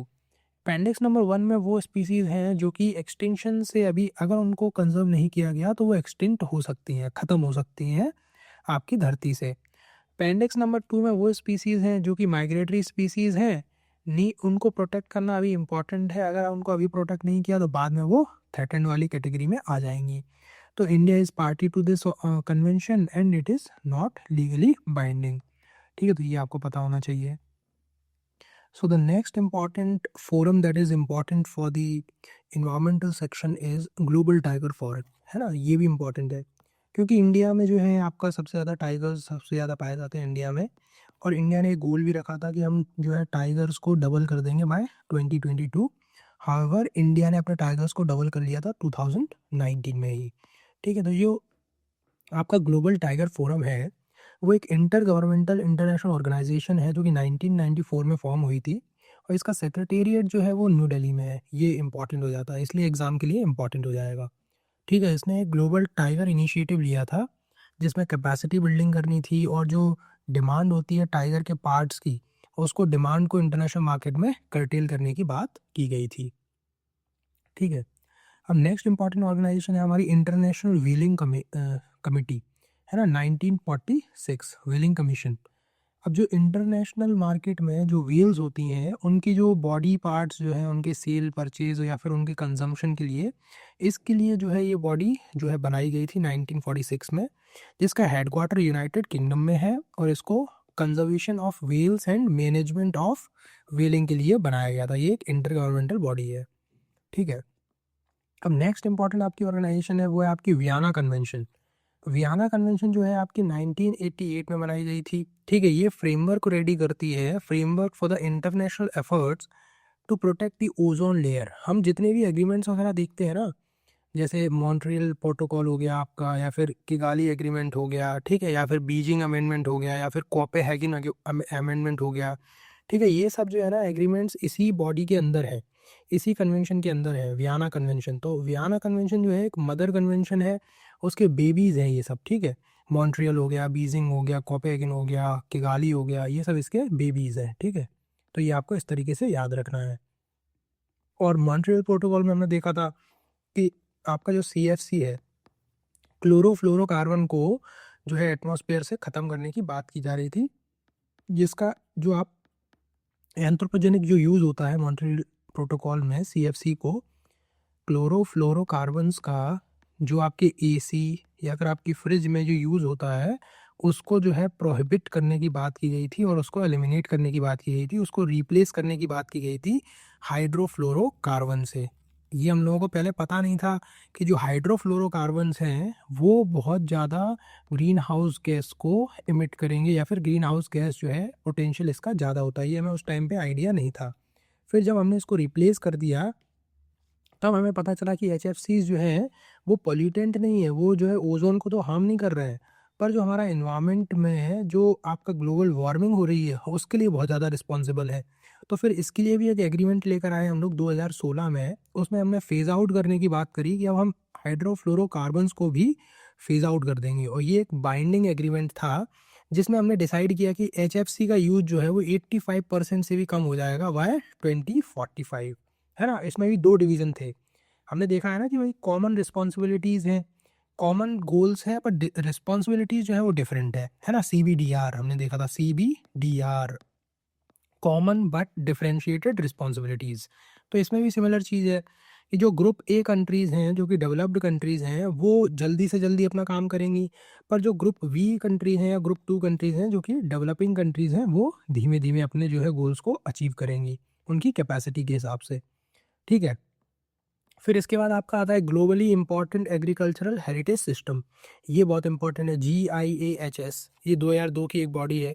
इसके अंदर FAO जो आपका फूड एंड एग्रीकल्चरल ऑर्गेनाइजेशन है यूनाइटेड नेशंस के अंदर, वो इसको रिकॉग्नाइज करता है एवरी कंट्री में। पर्पस क्या है इसका? पर्पस है to recognise remarkably land use system. जो रिमार्केबल लैंड यूज सिस्टम है उनको रिकॉग्नाइज करना, and landscapes which are rich in globally significant biodiversity, है ना। जो भी आपके लैंडस्केप्स हैं, जो भी लैंड एरियाज हैं जो कि आपके रिच होते हैं बायोडाइवर्सिटी में, उनके लिए इसको रिकॉग्नाइज करना इम्पॉर्टेंट है, ताकि उनका बायोडाइवर्सिटी का मैनेजमेंट और कंजर्वेशन इफेक्टिवली हो पाए। ये इस ऑर्गेनाइजेशन का गोल है, इस सिस्टम का गोल है, ठीक है। अब इंडिया में कुछ एग्जांपल्स होंगे इसके, कोई मतलब इंडिया में जो है 3 साइट्स ऐसे रिकॉग्नाइज करी गई हैं GIAHS के अंदर, और ये लेटेस्ट है पैम्पोर सैफरॉन कश्मीर, है ना। ये लेटेस्ट आपने रिकॉग्नाइज की है, तो ये इंपॉर्टेंट है PT के लिए आपने, ठीक है। बाकी हमारे यहाँ पर जो बिलो सी लेवल फार्मिंग होती है कुत्तांड में, जो केरल में है, वो इम्पॉर्टेंट है। ट्रेडिशनल एग्रीकल्चरल सिस्टम जो होते हैं कोरापुट में, उड़ीसा में, वो इम्पॉर्टेंट है, ये भी इसके अंदर आता है, ठीक है। फिर आपके नेक्स्ट इम्पॉर्टेंट जो ऑर्गेनाइजेशन है वो है आपकी, अब हम स्टार्ट करेंगे जो आपके केमिकल्स वगैरह से, जो एक 3 ऑर्गेनाइजेशन जो है केमिकल्स के लिए पॉपुलर है। अब वो मैंने इसलिए मैं अभी छोड़ दिया था ताकि हम उसको साथ में कर लें, है ना। स्टॉकहोम हो गया, ठीक है, मिनामाटा हो गया, बेसल हो गया, रॉटरडैम हो गया, ये सब ऑर्गेनाइजेशन हम साथ में कर लेते हैं जिससे आपको अच्छे से याद हो जाए, है ना। तो सबसे पहले हम देख लेते हैं स्टॉकहोम कन्वेंशन। जो आपकी स्टॉकहोम कन्वेंशन है वो आपकी UNEP और FAO के द्वारा, ये दोनों ऑर्गेनाइजेशंस के द्वारा किया जाता है। इसमें एडमिनिस्ट्रेशन इन दोनों का रहता है, ठीक है। अब ये रिलेटेड किससे है? POP से, परसिस्टेंट ऑर्गेनिक पोल्यूटेंट्स, है ना। POP से रिलेटेड है स्टॉकहोम कन्वेंशन, ये PT के लिए इंपॉर्टेंट हो गया, ठीक है। अब POPs होते क्या है वो आपको एक कॉन्सेप्चुअल क्लैरिटी चाहिए। है ना, कि ये एक ऑर्गेनिक सब्सटेंस होता है, यहाँ पे लिखा हुआ है ऑर्गेनिक ऑर्गेनिक, ठीक है। इनका केमिकल सब्सटेंस होता है कार्बन बेस्ड होते हैं, ये टॉक्सिक होते हैं, ठीक है। और ये वाइडली डिस्ट्रीब्यूटेड होते हैं, लॉन्ग टाइम तक इंटैक्ट रहते हैं, है ना। परसिस्टेंट, नाम से ही समझ आ रहा है परसिस्टेंट है, ये जल्दी से टूटने वाले लोग नहीं है, ये लंबे समय तक चलने वाले लोग हैं। और ये पॉल्यूटेंट है तो टॉक्सिक भी होंगे, ऑर्गेनिक है तो ऑर्गेनिक होंगे, ठीक है। और कार्बन बेस्ड है, ठीक है। ये चीज़ें आपको याद रखनी है। और इसमें ये इसके लिए हमको कन्वेंशन बनानी क्यों पड़ी पीओपीज के लिए, क्योंकि ये बायो मैग्निफिकेशन करते हैं, है ना। हमने देखा है बायो मैग्नीफाई करते हैं, बायो एक्यूमुलेशन करते हैं ये, इसलिए ये इंपॉर्टेंट है इनको कर्टेल करना, ठीक है। अभी कुछ पेस्टिसाइड्स होते हैं, कुछ इंडस्ट्रियल केमिकल्स होते हैं, उनके बाय प्रोडक्ट्स वगैरह जो होते हैं ना, वो इसके अंदर आते हैं, वो सारे पोल्यूटेंट्स इसके अंदर आते हैं। कुछ एग्जांपल्स हमने यहाँ पे लिख रखे हैं, जैसे एंडोसल्फान हो गया आपका, डीडीटी हो गया, पीसीबी हो गया, है ना, एल्ड्रीन हो गया, डेल्ड्रीन हो गया, एंड्रीन हो गया आपका, हेक्साक्लोरीन बेंजीन हो गया आपका, ठीक है। पीसीबी हो गया, मायरेक्स हो गया, है ना, हेप्टाटेक हो गया, एंडोसल्फान हो गया, ये सारे के सारे इसके एग्जाम्पल्स हैं। अगर प्रीलिम्स में कभी फीचर हो जाए कि डर्टी डजन्स किसको बोलते हैं, तो वो पीओपीज में 12 जो आपके पॉल्यूटेंट्स हैं उनको डर्टी डजन्स बोला जाता है, ठीक है। अब नेक्स्ट इंपॉर्टेंट कन्वेंशन जो है आपकी केमिकल से रिलेटेड, वो है आपकी बेसल कन्वेंशन, है ना। बेसल कन्वेंशन में क्या है, बेसल कन्वेंशन जनरली जो है आपकी हैजार्डस जो वेस्ट है और उनके डिस्पोजल से रिलेटेड है। जो भी ट्रांस बाउंड्री मूवमेंट होती है हजार्डस वेस्ट की, उसको कंट्रोल करने की इसमें बात की गई है, ठीक है। पहले क्या होता था कि जो डेवलप्ड कंट्रीज होती थी वो अपने जो है हजार्डस वेस्ट को अफ्रीकन कंट्रीज या फिर लेस डेवलप्ड या फिर लीस्ट डेवलप्ड कंट्रीज में डंप कर देती थी, है ना। अब उसी डंपिंग को रोकने के लिए ये कन्वेंशन बनाई गई है, और इसका मोटो यही है कि नॉट इन माय बैकयार्ड, आप जो है जो गंदगी कर रहे हो उसको हमारे बैकयार्ड में थ्रो नहीं कर सकते, ये इसका सिंपल गोल है, ठीक है। इसमें भी 2 NX1 है, NX2 है, ठीक है, 2 NX है, जिसमें अब इसमें एक एक्सेप्शन ये है कि इसमें रेडियो एक्टिव वेस्ट जो है वो कवर नहीं होता है ना, ये आपको पता होना चाहिए, ठीक है। इसमें आता क्या क्या है, आपका यूज्ड ऑयल आ जाएगा, यूज्ड लेड एसिड आ जाएगा, पीओपीज आ जाएंगे, वेस्ट आ जाएगा।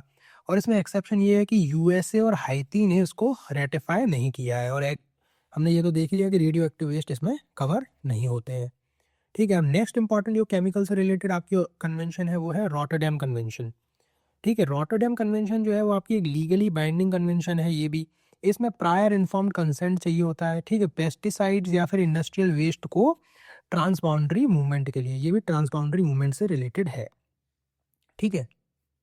अब इसमें प्रायर इन्फॉर्म कंसेंट देगा कौन, इसमें यूएनईपी और आपके एफएओ दोनों मिलके प्रायर इन्फॉर्म कंसेंट देंगे, ठीक है। और फिर इम्पोर्टेंट नेक्स्ट इम्पॉर्टेंट आपकी ऑर्गेनाइजेशन है इसी से रिलेटेड, एक सेकेंड, हाँ, Minamata convention. Minamata convention related है आपकी जो है उससे रिलेटेड है, मरकरी से रिलेटेड, है ना। ये मरकरी केमिकल से स्पेसिफिकली रिलेटेड है कि मरकरी का जो भी ह्यूमन एंथ्रोपोजेनिक जो भी रिलीज होगा उसका ट्रांस बाउंड्री मूवमेंट जो है किस तरीके से कंट्रोल करना है, उसको जो है मिनामाटा कन्वेंशन में देखा जाता है, ठीक है। तो ये आपकी 4 ऑर्गेनाइजेशंस इंपॉर्टेंट हैं आपके केमिकल से, है ना। सबसे पहले आपकी हो गई स्टॉकहोम कन्वेंशन, ठीक है। फिर आपकी दूसरी हो गई बेसल कन्वेंशन, फिर आपकी तीसरी हो गई रॉटरडैम कन्वेंशन, चौथी आपकी हो गई मिनामाटा कन्वेंशन, ठीक है। ये चारों कन्वेंशन आपकी केमिकल से रिलेटेड है, केमिकल और केमिकल की ट्रांसबाउंड्री मूवमेंट से रिलेटेड, जिससे इसको एक साथ हमने कर लिया, जैसे हम इसको भूले ना, ठीक है। फिर आपकी इंपॉर्टेंट जो है लेजिस्लेशन कौन सी इंपॉर्टेंट है, सबसे पहले आपकी नेशनल बायोडाइवर्सिटी अथॉरिटी इंपॉर्टेंट है ना। ये बायोडाइवर्सिटी एक्ट ऑफ 2002 के अंडर बनी गई है, ये एक स्टैट्यूटरी ऑर्गेनाइजेशन है। स्टैट्यूटरी मतलब ये होता है कि अगर कोई भी बॉडी या अथॉरिटी किसी एक्ट के अंदर बनती है तो उसको स्टैट्यूटरी बॉडी बोलते हैं, ठीक है। ये एक एटोनमस बॉडी है, ठीक है। ये फैसिलिटेटिव बॉडी है, रेगुलेटरी बॉडी है, और ये एडवाइजरी बॉडी है टू गवर्नमेंट ऑफ इंडिया। अब ये इसका काम क्या है, वही काम है जो यूएनसीबीडी के गोल्स है। कौन से 3 गोल्स है यूएनसीबीडी के, वो आपको पता ही है। सबसे पहले कंजर्व करना है हम लोगों को बायोडाइवर्सिटी को, दूसरा है कि सस्टेनेबल यूज़ करना है, तीसरा है कि इक्विटेबल एंड फेयर जो है शेयर मिलना चाहिए सारी कंट्रीज़ को अगर बायोडाइवर्सिटी का कोई यूज़ हो रहा है तो। ये सिंपल इसका जो है गोल है। और ये आईपीआर को भी प्रोटेक्ट करता है, जो भी बायोडाइवर्सिटी बेस्ड इश्यूज होते हैं उसमें आईपीआर को प्रोटेक्ट करता है है ना, ये इम्पोज करता है बेनिफिट शेयरिंग कंडीशंस को, जो कि हमने नागोया प्रोटोकॉल में पढ़ी हैं। नागोया आपको याद हो, है ना, नागोया प्रोटोकॉल कब हुआ था वो आपको पता होना चाहिए। ये किस ऑर्गेनाइजेशन के अंदर आता है वो आपको पता होना चाहिए, हम ये पढ़ चुके हैं, ठीक है। और जो है बायोडाइवर्सिटी हेरिटेज साइट्स भी स्टेट्स डिक्लेयर करते हैं इसी के अंदर, यूएन सीबीडी के अंदर जो आपका स्टैट्यूट बना है आपका बायोडाइवर्सिटी एक्ट के अंदर, जो है यूएन बायोडाइवर्सिटी हेरिटेज साइट्स भी डिक्लेयर की जाती हैं स्टेट्स में। फिर नेक्स्ट इंपॉर्टेंट आपकी लेजिस्लेशन है जो है वो animal welfare board of India. ये इंपॉर्टेंट आपकी बॉडी है, ये 1962 में बनी थी। इसका हेडक्वार्टर जो है वो चेन्नई में है। जनरली हेडक्वार्टर्स न्यू दिल्ली में होते हैं, इसका हेडक्वार्टर चेन्नई में है, तो आपको एक बार देख लेना है ना। ये बनी थी 1960 का एक एक्ट है, prevention of cruelty against animals, है ना, इसके अंदर ये बनी थी। ये कि स्टैट्यूटरी बॉडी है, इसमें 28 मेंबर्स होते हैं, 3 ईयर्स का इसका टर्म होता है, चेयर्ड बाय स्पेशल सेक्रेटरी करते हैं इसको चेयर, ठीक है। इसका एडवाइजरी रोल होता है, अनवांटेड एनिमल्स को डिस्ट्रॉय करने में लोकल अथॉरिटी की हेल्प करती है ये सारी की सारी चीज़ें हैं, ठीक है। फिर नेक्स्ट इंपॉर्टेंट जो हमारा ट्रिब्यूनल आ जाता है वो है national green tribunal, national green tribunal. अब ये क्या है, क्यों इम्पोर्टेंट है? सबसे पहले क्या होता था कि सुप्रीम कोर्ट ही सारे केसेस को देखता था, है ना। अब कुछ केसेस ऐसे होते हैं जो इन्वायरमेंटली सेंसिटिव होते हैं, ठीक है, उनको स्पीड में डिस्पोज करना होता है, ठीक है। तो ये सब चीज़ें ना सुप्रीम कोर्ट में बहुत डिले हो रही थी और एक्सपर्टीज़ भी नहीं थी, है ना। डिले हो रहा था और एक्सपर्टीज़ नहीं थी कि भाई इन्वायरमेंट के केसेस को कैसे डील किया जाए। तो उसके लिए एक स्पेशल एनजीटी करके ट्राइब्यूनल्स हमने बनाया, जो कि आर्टिकल 323 शायद ए बी में आता है ना। आर्टिकल 323 बी में आएगा ट्राइब्यूनल्स आपके, उसके थ्रू हमने एनजीटी को बनाया। अब इसका काम क्या है कि भाई इफेक्टिव और एक्सपीडिशियस, एक्सपीडिशियस मतलब होता है speedy, speedy disposal of cases. Effective भी होना चाहिए और एक्सपीडिशियस भी होना चाहिए, ठीक है। अब किससे रिलेटेड होना चाहिए? Environmental protection and conservation of forest and other natural resources, मतलब कि पूरा का पूरा इन्वायरमेंट जो आपका आ गया, या फिर यूं कहें कि एटमॉस्फेयर का पूरा प्रोटेक्शन का जिम्मेदारी जो है सुप्रीम कोर्ट की एनजीटी को मिल चुकी है, ठीक है, नेशनल ग्रीन ट्रिब्यूनल्स को। अब इसमें एक्ट्स कौन से कवर हैं आपके वो आपको पता होना चाहिए, है ना। इसमें एयर एक्ट है, वाटर एक्ट है, सेस एक्ट है, पीएलए है, बायोडाइवर्सिटी एक्ट है, फॉरेस्ट कंजर्वेशन एक्ट है, इन्वायरमेंटल प्रोटेक्शन एक्ट है, ठीक है। अब इसको जो है स्टैट्यूटरी बैकिंग भी मिल रखी है एनजीटी एक्ट 2010 के अंदर, ठीक है। 6 मंथ्स के अंदर इसको केस जो है डिस्पोज करना है फिर, और 90 डेज के बाद जो है सुप्रीम कोर्ट में इसकी अपील भी हो सकती है। ये इसका बेसिक आपको मोटा मोटा पता होना चाहिए। फिर नेक्स्ट इंपॉर्टेंट जो है आपका राइट है वो है आपका फॉरेस्ट राइट्स एक्ट। हम जो है सारे के सारे रूल्स एक साथ पढ़ लेंगे, मैंने वो टेबल बना रखी है हॉरिजॉन्टल में, तो उसमें हम सारे के सारे रूल्स पढ़ लेंगे। प्लास्टिक का पढ़ेंगे, ई वेस्ट का पढ़ेंगे, सॉलिड का पढ़ेंगे और रेडियो एक्टिव भी पढ़ लेंगे। सारे के सारे हम रूल्स एक साथ पढ़ लेंगे, तो अभी इसको मैं अभी छोड़ रहा हूँ। फॉरेस्ट राइट एक्ट क्या है? फॉरेस्ट राइट एक्ट ऑफ 2006, ये यूपीएससी का फेवरेट टॉपिक है ना। अब इसका काम क्या है कि जो भी हमारी कम्युनिटीज़ या फिर इंडिविजुअल्स हैं फॉरेस्ट में जो रहते हैं, उनको फॉरेस्ट राइट्स मिल सके, है ना, उनके जो रेस्टिट्यूशन हो सके फॉरेस्ट राइट्स का। अगर कोई कम्युनिटी डिस्प्लेस्ड हो गई है या फिर वो वहाँ से निकाली जा चुकी है और वो ट्रेडिशनल वहीं पे फॉरेस्ट ड्वेलर्स थे या फिर ट्राइबल्स थे, तो उनको जो है उनके राइट्स दोबारा से वापस देना, ये इस एक्ट का मेन गोल है, मेन एजेंडा है, ठीक है। अब ये जो आपकी एक्ट है इसकी एजेंसी जो है वो किसके अंदर आती है, कौन सी मिनिस्ट्री के अंदर आती है? मिनिस्ट्री ऑफ ट्राइबल अफेयर्स के अंदर आती है। ये इंपॉर्टेंट है, यूपीएससी ने टीवाईक्यू में पूछ रखा है, ठीक है। अब जो आपके ट्रेडिशनल फॉरेस्ट ड्वेलर्स हैं उनकी कोई एक डेफिनेशन तो होगी कि अदर फॉरेस्ट ड्वेलर्स या फिर अदर ट्रेडिशनल फॉरेस्ट ड्वेलर्स जो होते हैं उनकी कुछ मतलब कोई एक डेफिनेशन तो होगी, आइडेंटिफाई कैसे करेंगे, ठीक है। तो सबसे पहली बात तो उनको 75 ईयर्स के लिए अगर उन्होंने उसको वहाँ पर वो रह रहे थे, सबसे पहला क्राइटेरिया ये हो गया। दूसरा क्राइटेरिया उसमें ये हो गया कि आपकी मैक्सिमम लिमिट लग जाएगी 4 हेक्टेयर की, 4 हेक्टेयर से ज़्यादा नहीं रह सकते आप। और जो आपके फॉरेस्ट राइट्स हैं वो आपको नेशनल पार्क में भी मिलेंगे, वाइल्ड लाइफ सेंचुरी में भी मिलेंगे, रिजर्व फॉरेस्ट में भी मिलेंगे और आपके प्रोटेक्टेड फॉरेस्ट में भी मिलेंगे, सब में रहेंगे ये सब, ठीक है। अब आपको राइट्स क्या क्या दिए जा रहे हैं ये इंपॉर्टेंट है ना। यूपीएससी ये पूछ सकता है कि what are the rights available to the tribal communities और other forest dwellers under the forest right act of 2006। तो राइट्स हैं आपके, जो भी आप माइनर फॉरेस्ट प्रोड्यूस होता है उसको आप यूज़ कर सकते हैं, उसको आप डिस्पोज़ कर सकते हैं, उसको आप कलेक्ट कर सकते हैं, उसको आप एक्सेस कर सकते हैं, उसकी आप ओनरशिप रख सकते हैं, जो भी माइनर फॉरेस्ट प्रोड्यूस होता है। अब माइनर फॉरेस्ट प्रोड्यूस होता क्या है, वो भी आपको पता होना चाहिए, है ना? जो भी आपका नॉन टिम्बर, मतलब टिम्बर नहीं हो जिसमें, वो प्रोड्यूस जो है आपका प्लांट से ओरिजिन होना चाहिए उसका। अब इसमें क्या-क्या आता है? बैम्बू आता है, इसमें ब्रशवुड आता है, केन आता है, हनी आता है, लैक्स आता है, कोकून्स आते हैं, आपके तुषार आते हैं, स्टब्स आते हैं, वैक्स आता है, हर्ब्स आते हैं, रूट्स आते हैं और आपके मेडिसिनल एंड टेंडू लीव्स आते हैं। तो ये सारे के सारे आपके माइनर फॉरेस्ट प्रोड्यूस में आ जाते हैं, है ना? माइनर फॉरेस्ट प्रोड्यूस में आपका चंदन नहीं आएगा, जो लाल चंदन है आपका, वो इसके अंदर नहीं आएगा, क्योंकि उसमें क्या होता है, स्टेम यूज़ कर रहे होते हैं हम लोग, है ना? जो प्लांट का स्टेम होता है उसको यूज़ कर रहे होते हैं, वही उसको नहीं रखना है, ठीक है? वही नॉन टिम्बर बेस्ड जो भी प्रोड्यूस होगा वो इसके अंदर आएगा, ये आपको ब्रीफ में पता होना चाहिए, ठीक है? और ये जो राइट्स हैं वो हेरिटेबल है ना? नॉट अलिनिएबल और ट्रांसफरेबल, मतलब इनको ट्रांसफ़र नहीं कर सकते। अगर मैं चाहूँ तो मैं अगर किसी और को ट्रांसफ़र कर दूँ, बेचना नहीं सकते, हाँ? इसको बेच नहीं सकते हैं, नॉन ट्राइबल्स को नहीं बेच सकते हैं, जो अदर फॉरेस्ट ड्वेलर्स नहीं हैं उनको नहीं बेच सकते हैं। उसका आइडेंटिफिकेशन की अथॉरिटी कौन है? आपकी ग्राम सभा, जो कि जनरली होती है, ठीक है? अब नेक्स्ट इम्पॉर्टेंट जो एक्ट है आपका वो है वाइल्ड लाइफ प्रोटेक्शन एक्ट। ये भी काफ़ी इंपॉर्टेंट एक्ट है। अब इसमें हालाँकि अभी रिसेंट में एक अमेंडमेंट हो गया है, जिसकी वजह से थोड़ा-सा ये चेंजेज़ आ गए हैं इसमें। जो अब मेन चेंजेज़ जहाँ आए हैं वो हम एक बार देख लेते हैं, है ना? मेन चेंजेज़ आए हैं आपके शेड्यूल्स में। अदरवाइज़ तो सारा सेम है कि भई 5 जून को आपका वर्ल्ड एनवायरनमेंट डे होता है, ठीक है? आर्टिकल 48 ए में डीपीएसपी है हमारा, ठीक है? आर्टिकल 51 आपका ए जी में जो है ये ड्यूटी है आपकी प्रोटेक्ट करना। फॉरेस्ट और वाइल्ड लाइफ जो स्टेट लिस्ट में आते हैं, इसको अमेंड किया जा चुका है 1982, 1986, 1991, 1993 एंड 2022 में, ठीक है? अब यही जो लेटेस्ट अमेंडमेंट है वो हम देख लेंगे एक बार कि लेटेस्ट अमेंडमेंट में हुआ क्या है।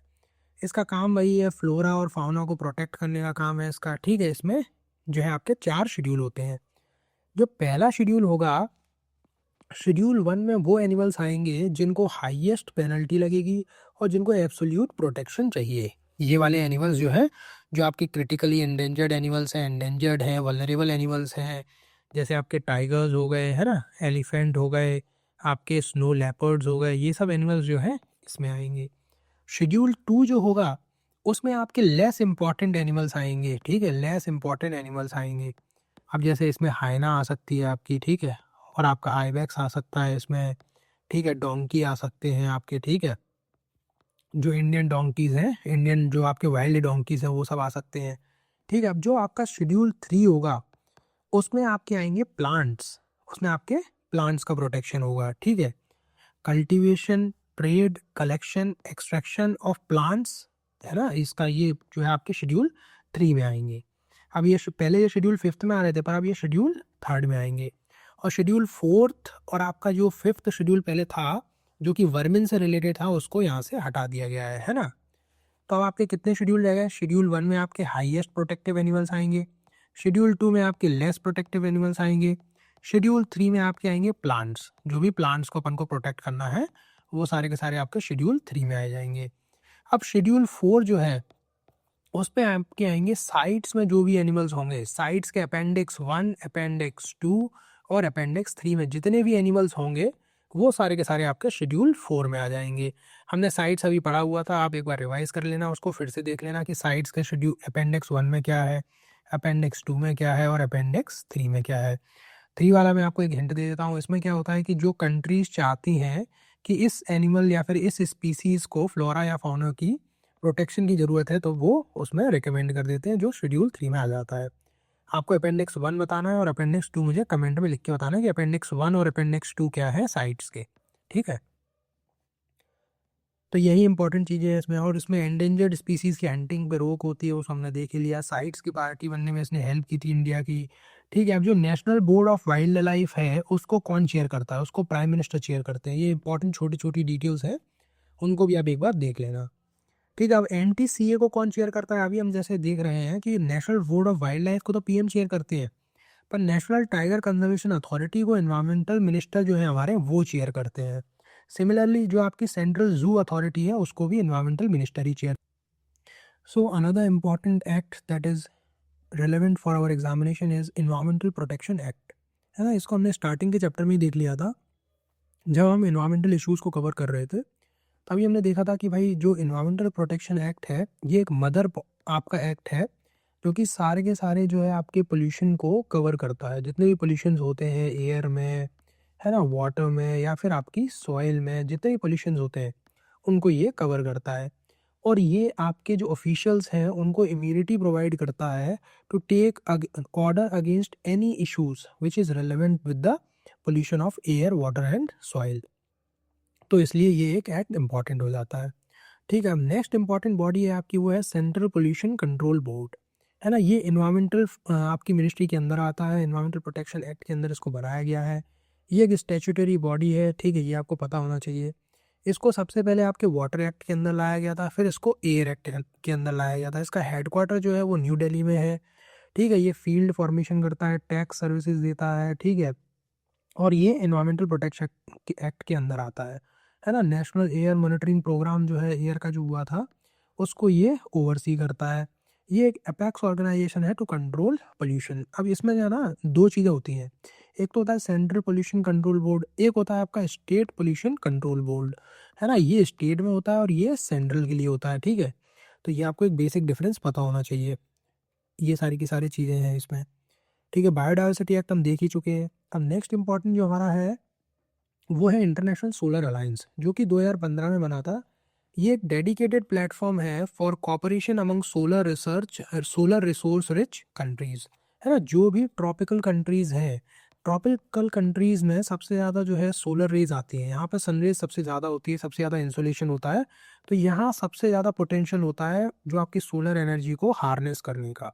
तो इंडिया ने ये इनिशिएटिव लिया था 2015 में to promote solar energy in the international community, है ना। सोलर एनर्जी का यूज़ कैसे कैसे बढ़ाया जा सकता है उसको जो है इस अलायंस के अंदर प्रमोट किया जाता है।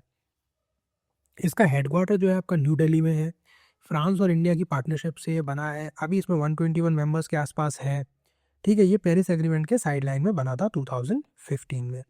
ये आपको पता होना चाहिए, बेसिक इन्फॉर्मेशन, ठीक है। अब फिर आपका आईपीसीसी, है ना, inter governmental panel for climate change. ये एक 1988 में साइंटिफिक बॉडी जो थी वो बनी थी, जो कि इंटर गवर्नमेंटल ऑर्गेनाइजेशन है।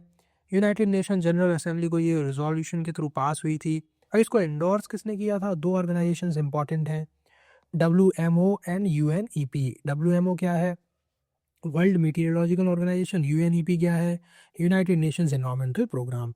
इसका हेडक्वार्टर जो है वो आपका जिनेवा में है। 195 मेंबर्स हैं इसके, ठीक है। और जो इसका काम है वो है, इसका मेजर काम साइंटिफिक डेटा को गैदर करना, एडेप्टेशन मेजर्स बताना, मिटिगेशन मेजर्स बताना, ये इसका काम है। और ये सिंथेसिस रिपोर्ट प्रोवाइड करती है कि फाइनल असेसमेंट रिपोर्ट। अब जो है आईपीसीसी की कुछ रिपोर्ट्स आती है ना। सिक्स्थ, जैसे अभी लेटेस्ट जो रिपोर्ट आई है वो सिक्स्थ स्पेशल रिपोर्ट आई है, लैंड को लेकर, क्रायोस्फीयर को लेकर, वाटर को लेकर और एयर को लेकर, ठीक है। तो ये सारा का सारा इसका काम होता है। ओजोन डिप्लीटिंग सब्सटेंस रूल्स हम पढ़ ही चुके हैं, ठीक है। किस तरीके से जो है इंडिया में हम कंट्रोल कर रहे हैं ओजोन डिप्लीटिंग सब्सटेंसेस को, है ना। ओजोन डिप्लीटिंग सब्सटेंस होते कौन से हैं? हाइड्रोक्लोरोफ्लोरोकार्बन्स जो हैं। आपको एक बेसिक डिफरेंस पता होना चाहिए। एग्जाम में क्या होता है ना कि एग्जामिनर, जब आप हड़बड़ी में होते हो, है ना, जब आप जल्दी में होते हो बहुत ज़्यादा, तो आप क्या है ना HFC और HCFC में डिफरेंस नहीं कर पाते हो, है ना। तो ये आपको एक बेसिक चीज़ पता होनी चाहिए कि भाई हाइड्रोफ्लोरोकार्बन्स और हाइड्रोक्लोरोफ्लोरोकार्बन्स, इन दोनों में एक बेसिक सा डिफरेंस है कि जो आपके HFC हैं वो एक ग्रीन हाउस गैस है, और जो आपके हाइड्रोक्लोरोफ्लोरोकार्बन्स है वो एक ओजोन डिप्लीटिंग सब्सटेंस है। तो ये सब चीज़ें आपको एग्जाम में ध्यान रखना है कि आपको जल्दबाजी के चक्कर में अपना आंसर गलत नहीं कर लेना है, ठीक है। और आपके हेलॉन्स भी इसके अंदर आते हैं, और आपकी मिथाइल ब्रोमाइड भी इसके अंदर आती है, और CFC तो इसके अंदर आते ही है, ठीक है। तो ये आपको पता होना चाहिए। अब हम आ गए रूल्स पे। लास्ट चीज़ जो हम देखने वाले हैं वो है रूल्स, है ना। जो हमने डिस्कस किया था कि हम एंड में सारे के सारे रूल्स देख लेंगे कि आपका इन्वायरमेंटल प्रोटेक्शन एक्ट जो है आपका, उसके अंदर क्या क्या रूल्स बनाए गए हैं। सबसे पहला है ई वेस्ट रूल्स। अब ई वेस्ट रूल्स में सबसे पहले आपको जो है PRO बनेंगे, है ना, जो कि CPCB के अंदर रजिस्टर्ड होंगे, प्रोड्यूसर्स रिस्पॉन्सिबल ऑर्गेनाइजेशन, है ना। अब इसके अंदर जो है EPR का एक प्रोविज़न दे रखा है, जो कि पैन इंडिया लेवल पे वैलिड होगा, एक्सटेंडेड प्रोड्यूसर रिस्पॉन्सिबिलिटी। ठीक है, प्रोड्यूसर्स जो हैं फॉर एग्जांपल कि अगर जैसे कोई एप्पल एक प्रोड्यूसर है ना, एप्पल जो है अपने आईफोन बनाता है, आईमैक बनाता है, सब बनाता है। अब उसकी एक रिस्पॉन्सिबिलिटी सिर्फ जो है प्रोडक्ट बनाने तक की नहीं है। अब प्रोडक्ट जो बन चुका है उसका कैसे इन्वायरमेंटली सस्टेनेबल तरीके से डिस्पोजल हो, है ना, इसको डिस्पोज कैसे करेंगे सस्टेनेबल तरीके से, ये भी उसकी रिस्पॉन्सिबिलिटी है। इसको बोलते हैं एक्सटेंडेड प्रोड्यूसर रिस्पॉन्सिबिलिटी। आपको पूरी साइकिल में ध्यान रखना है, प्रोडक्शन से लेके डिस्पोजिशन तक, इसके डिस्पोजल तक आपको पूरा सर्कुलर इकोनॉमी में काम करना है ना। ये क्वेश्चन यूपीएससी ने लास्ट में पूछा भी था लास्ट ईयर 2025 में कि सर्कुलर इकोनॉमी होता क्या है। तो मेन चीज़ यही है कि एक्सटेंडेड जो प्रोड्यूसर्स हैं उनकी रिस्पॉन्सिबिलिटी ये होती है कि आप किसी भी तरीके से अगर आपने कोई प्रोडक्ट बना दिया है तो उसको आप डिस्पोज भी कर पाए। ऐसा नहीं होना चाहिए कि आपने उसको डंप कर दिया और उसका वेस्टेज कर दिया जिससे इन्वायरमेंटल पोल्यूशन हो रहा है। मेन गोल यही है कि इन्वायरमेंटल पोल्यूशन को कैसे कंट्रोल किया जा सके। ठीक है, जो आपकी अर्बन लोकल बॉडीज़ होती हैं वो इसको कलेक्ट करती हैं। जो भी आपके ऑर्फन प्रोडक्ट्स होते हैं, जो भी ऑर्फन प्रोडक्ट्स होते हैं जो है कहीं अगर डिस्पोज्ड है तो उसको कलेक्ट करने का काम जो है अर्बन लोकल बॉडीज़ का होता है। इसका मेन काम वही है कि जो हजार्डस सब्सटेंसेस होते हैं उनको कम करना है। ठीक है, तो ये इसका जो है रूल है आपके ई वेस्ट के अंदर। अब इसमें दो चीज़ें बस याद रखनी है आपको, पीआरओज, प्रोड्यूसर रिस्पॉन्सिबिलिटी ऑर्गेनाइजेशन, और आपका ईपीआर। ठीक है, ये दोनों चीज़ें इसमें इंपॉर्टेंट हो जाती हैं। फिर आपका आता है प्लास्टिक वेस्ट रूल्स, सिंगल, इसी में भी सिंपल चीज़ें वही वही है ना। क्या कि भाई जो सिंगल यूज़ प्लास्टिक है, जैसे यूज़ एंड थ्रो वाली जो प्लास्टिक होती है, जैसे स्ट्रॉज हो गई आपके, है ना, स्ट्रॉज हो गई या फिर पाइप्स हो गए आपके, है ना, ये सब जो है ना सिंगल यूज़ है। या फिर आप प्लास्टिक की जो पॉलीथीन लेते हैं, प्लास्टिक पॉलीथीन जो रहती है वो सिंगल यूज़ प्लास्टिक है, तो उसको जो है कम करना है, उसको एलिमिनेट करना है बाय 2022, ये गोल था। फिर इसको एलिमिनेट कैसे करेंगे, सबसे पहले हम उसकी थिकनेस बढ़ाएंगे। जो मिनिमम थिकनेस होती थी वो 50 mm होती थी, अब उसको हम 150 mm के आसपास लेके आ गए हैं, है ना। जितनी ज़्यादा थिकनेस होगी उतना जल्दी हम उसको जो है आपका वो कर पाएंगे, रिसाइकल कर पाएंगे। ठीक है, ये इंपॉर्टेंट चीज़ है कि थिकनेस जैसे जैसे बढ़ाते जाएंगे उसको रिसाइकलिंग में उतनी हेल्प हो जाएगी। अब रिसेंटली जो है गवर्नमेंट ने इस रूल को रूरल एरियाज़ में भी एक्सटेंड कर दिया था। पहले जब स्टार्टिंग में प्लास्टिक वेस्ट रूल्स आए थे तो ये रूल्स जो है आपके अर्बन एरियाज़ के लिए थे, पर रिसेंटली गवर्नमेंट ने इसको रूरल एरियाज़ में भी एक्सटेंड कर दिया है। ठीक है, अब इसका काम क्या है कि भाई प्लास्टिक को सेग्रीगेट करना है एट दी सोर्सेज, सोर्स पे ही सेग्रीगेट कर लो भाई कि ये है, ये वाली प्लास्टिक ये है, ये वाली प्लास्टिक ये है ना। सेंट्रल पोल्यूशन कंट्रोल बोर्ड है जो कि इसमें गाइडलाइंस को फॉर्मुलेट करता है, और इसमें मल्टीपल जो आपकी मल्टी लेयर्ड प्लास्टिक है उसको भी फेज आउट करना है जो कि नॉन रिसाइक्लेबल है ना। इन्वायरमेंट में एक चीज़ आपको याद रखनी है कि अगर यूपीएससी कोई स्टेटमेंट फ्रेम कर रहा है तो उसमें आपको दो चीज़ों का ध्यान रखना है कि अगर जैसे कोई चीज़ इन्वायरमेंटली सस्टेनेबल है ना, अगर वो ब्रॉड है और अगर वो बात कर रही है पॉजिटिव चेंज लाने की, तो वो स्टेटमेंट जनरली सही होते हैं, क्योंकि इतना ज़्यादा पोल्यूशन है, इतना ज़्यादा इन्वायरमेंटल डैमेज हो रहा है, सस्टेनेबिलिटी पे क्वेश्चंस आ रहे हैं, है ना। तो जो भी पॉजिटिव चीज़ होती है वो यूपीएससी जो है पॉजिटिव लाइट में जो लेकर आती है उसको सही कराने की कोशिश करती है ना। अब जैसे इसमें दे रखा है इस वाले स्टेटमेंट में, अगर यूपीएससी ये स्टेटमेंट बनाएगा कि जो है आपके प्लास्टिक वेस्ट मैनेजमेंट रूल्स का जो गोल है two phase out multi layered plastic which is non recyclable, है ना, ये एक राइडर हो गया एक तरीके से। आपको दिख रहा है ना ये स्टेटमेंट थोड़ा बैलेंस्ड स्टेटमेंट हो गया, तो ये आपको इस तरीके से करना है प्रिपेयर। फिर आपके आते हैं बायोमेडिकल वेस्ट। बायोमेडिकल वेस्ट क्या होता है, ये भी इन्वायरमेंटल मिनिस्ट्री के अंदर आते हैं। इसको 4 पार्ट में आपको सेग्रीगेट करना होता है। जो डिफरेंट कलर्स होते हैं ना, रेड हो गया आपका, येलो हो गया, है ना, ग्रीन हो गया, इस तरीके से 4 कलर्स होते हैं। और आपका एक कलर और होता है, ब्लैक होता है शायद, हाँ मुझे अभी कंफर्म नहीं है, आप एक बार चेक कर लेना। तो 4 कलर्स में जो है बायोमेडिकल वेस्ट को सेग्रीगेट करते हैं, ये आपको बेसिक पता होना चाहिए, है ना। अब इसके अंदर जो है आपकी क्लोरीनेटेड प्लास्टिक भी कवर होती है। क्लोरीनेटेड प्लास्टिक बैग्स वही होते हैं जिसमें ब्लड, जो आपका ब्लड स्टोर होता है ना जिसमें, उसी प्लास्टिक बैग को क्लोरीनेटेड प्लास्टिक बैग्स बोला जाता है। तो उसको फेज आउट करने की बात चल रही है। ठीक है, अब इसमें प्री ट्रीट करना पड़ता है वेस्ट को। आपके इंसिनरेटर्स लगे होते हैं, है ना, जितने भी बड़े हॉस्पिटल्स होते हैं उनके अंदर इंसिनरेटर्स लगे होते हैं, या फिर उनका टाइप्स होता है किसी इंसिनरेटर से कि वहाँ पर उनकी जो वेस्ट है उसको प्री ट्रीट किया जाए या फिर उसको बर्न किया जा सके। ठीक है, बर्न किया जा सके। अब इसमें क्या है कि लिमिट लगा रखी है कि अगर हम बर्न करते हैं, अगर आपकी बायोमेडिकल वेस्ट को बर्न किया जाता है, तो आपके डॉक्सियंस और जो आपके फ्यूरॉन्स हैं वो कितने निकलने चाहिए, उस पे एक लिमिट लगी गई है ना? वो इस वेस्ट का जो है आपके इस वाले रूल्स का एक प्रावधान है उसके अंदर। फिर इसमें जो है ब्लू बुक आपकी लॉन्च की गई थी WHO द्वारा, ठीक है, और इसमें भी CPCB का रूल है। एंड फिर नेक्स्ट इंपॉर्टेंट आपके रूल्स हैं कोस्टल रेगुलेशन जोन रूल्स, है ना? जो कोस्टल एरियाज हैं इंडिया के, उनमें भी कुछ रूल्स हैं, कुछ रेगुलेशंस हैं। सबसे पहले तो उसको डिवाइड किया गया है 4 पार्ट में, है ना? 1 2 3 4। जो 1 और 4 है वो आपका सेंट्रल गवर्नमेंट देखता है, जो 2 एंड 3 है उसको स्टेट गवर्नमेंट देखता है ना? 3 में आपके आ जाते हैं, 2 पार्ट में डिवाइड है, ए और बी। डेंस विलेजेस आपके ए में आते हैं और जो आपके नॉन डेंस विलेजेस हैं वो बी में आते हैं, ठीक है। और इसके अंदर इम्पॉर्टेंट प्रोविज़न ये है कि 20 मीटर्स तक सारे आइलैंड्स में कोई भी डेवलपमेंटल जो है प्रोजेक्ट्स नहीं बनेंगे, है ना? 20 मीटर तक, ये इम्पॉर्टेंट प्रोविज़न है इसमें, ठीक है। टूरिज्म को प्रमोट करना है, बेसिक इंफ्रास्ट्रक्चर को प्रमोट करना है। शैलेश नायक कमेटी बनी थी, उसकी रिकमेंडेशन पे ये था, ठीक है। तो ये आपको बेसिक बेसिक डिफरेंसेस इसके पता होने चाहिए।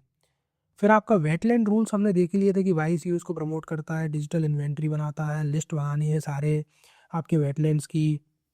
जो स्टेट वाइल्ड लाइफ जो है, स्टेट वेटलैंड अथॉरिटी जो है आपकी, वो प्रोटेक्ट एंड कंजर्व करेगी, सेंट्रल गवर्नमेंट केवल मॉनिटरिंग करेगी। तो ये हमने उस दिन पढ़ ही लिया था बेसिक बेसिक आपका। अब हजार्डस वेस्ट जो है आपकी, हजार्डस वेस्ट कौन सी होती है ना? Waste generated from refining, pharma, petro and electro industries, ठीक है। ये आपकी जो है वेस्ट जनरेटेड इंडस्ट्रीज हैं जो कि हजार्डस होती हैं, जो कि इसके अंदर SOP बनाए गए हैं कि इनको किस तरीके से डील करना है ना? इनका कैसे किस तरीके से डिस्पोजल होगा, उसके बारे में इसकी बात की गई है। रीयूज़ के नॉर्म्स हैं इसके अंदर, जिसको सिंप्लीफाई किया गया है, ठीक है। जो हमारे लास्ट रूल्स हैं वो हैं आपके सॉलिड वेस्ट मैनेजमेंट रूल्स। अब जो आपके सॉलिड वेस्ट मैनेजमेंट रूल्स हैं उनको 3 कैटेगरी में डिवाइड किया गया है। सबसे पहले तो आपके बायोडिग्रेडेबल, फिर आपके ड्राई, फिर आपके हजार्डस, 3 कैटेगरी में इसको डिवाइड किया गया है, ठीक है। इसके अंदर जो है म्यूनिसिपैलिटीज़ भी आती हैं, अर्बन एग्लोमरेशंस भी आते हैं, सेंसस टाउन्स भी आते हैं, नोटिफाइड इंडस्ट्रियल टाउनशिप भी आती है। ये सारे के सारे एरियाज में कलेक्ट होते हैं, ठीक है। जो आपकी कंपोस्ट है और जो आपकी वेस्ट टू वेल्थ वाली जो फिलॉसफी है, उसको इसके अंदर प्रमोट किया गया है। तो यही बेसिक बेसिक डिफरेंसेस हैं आपके। जो भी बेसिक बेसिक डिफरेंसेस थे हमारे रूल से रिलेटेड, या फिर जो है एनवायरमेंटल प्रोटेक्शन के जो भी एक्ट्स थे उससे रिलेटेड, या फिर वर्ल्ड की जो भी जो है आपकी कंजर्वेशन, आपकी जो एफर्ट्स थे उससे रिलेटेड, क्लाइमेट चेंज से रिलेटेड, तो वो सारे के सारे हमने अपने एडवांस लेक्चर नंबर 2 में कवर कर लिए हैं, ठीक है। अब आपको क्या करना है, इसी वीडियो को बार बार देखना है, इसको कम से कम 2 से 3 बार इसका रिवीजन करना है, जिससे आपके एग्ज़ाम में क्वेश्चंस जो है ना छूटें। उसके साथ साथ आप काम एक ये कर सकते हैं कि हमारे जो डिजिटल प्रिंटेड नोट्स हैं, उनकी जो आपके हमारे डिजिटल नोट्स हैं, उनकी PDF जो है हम अपलोड कर देंगे अपने चैनल पे। तो उसको आप एक बार देख लेना और उसको डाउनलोड कर लेना, वहीं आप अपने नोट्स बना लेना उसी में। जो आपको एक्स्ट्रा चीज़ें मिलें, जो भी इस वीडियो से आपको अगर कुछ एक्स्ट्रा चीज़ मिलती है तो वहाँ पे आप नोट कर लेना एक बार, ठीक है। जिससे आपके कॉम्प्रिहेंसिव नोट्स रेडी हो जाएंगे एनवायरनमेंट के लिए। उसके साथ साथ आपको एक चीज़ और करनी है कि जो भी एनवायरनमेंट की हमने PT 365 की वीडियो जो आपको पास है, जो हमने PT 365 कवर की है करंट अफेयर्स की, एक बार आप वो देख लेना था, जिससे आपका करंट अफेयर्स भी कॉम्प्रिहेंसिवली कवर हो जाएगा स्टैटिक के साथ। फिर आपको एनवायरनमेंट के लिए टेंशन लेने की ज़रूरत नहीं है, ठीक है। And thank you so much for watching this video. I hope you found this video informative, and we will meet again in the next subject. Thank you so much.